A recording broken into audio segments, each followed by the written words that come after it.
Elon Musk మరో ఎదురు దెబ్బ తగిలింది. ఎలన్ మస్క్ అంతరిక్షంపై పట్టు సాధించాలి అని ప్రయత్నాలు చేస్తున్నాడు. ఎలన్ మస్క్ రీయూజబుల్ రాకెట్లను ప్రయోగాలు చేస్తున్నాడు.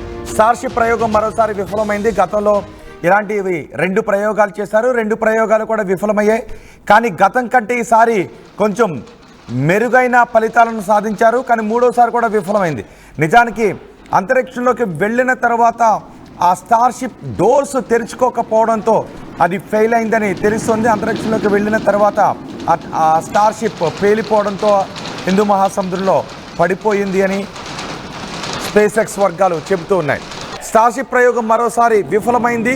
దిగేటప్పుడు నియంత్రణ కోల్పోయింది. గతంలో కూడా దిగేటప్పుడు నియంత్రణ కోల్పోయి పేలిపోయిన సందర్భాలు ఉన్నాయి. దిగేటప్పుడు నియంత్రణ కోల్పోవడంతో బూస్టర్తో కంట్రోల్ సెంటర్కు సంబంధాలు తెగిపోయాయి. దీంతో ఈ స్టార్షిప్ పేలిపోయినట్టుగా తెలుస్తోంది. మంగళవారం ఈ రాకెట్ని ప్రయోగించారు. స్టార్షిప్ నింగిలోకి దూసుకెళ్ళింది. అంతా సవ్యంగా జరుగుతోంది అనుకున్న సమయంలో నింగిలోకి వెళ్ళిన తరువాత స్టార్షిప్ డోర్స్ తెరుచుకోలేదు. దీంతో ఆ స్టార్షిప్ పేలిపోయి సముద్రంలో పడిపోయింది. ఆ సమయంలో బూస్టర్ ముక్కలైపోయినట్టుగా తెలుస్తూ ఉంది. ఇంధనం లీక్ కావడం వల్లే రాకెట్ అదుపు తప్పిందని భావిస్తూ ఉన్నారు.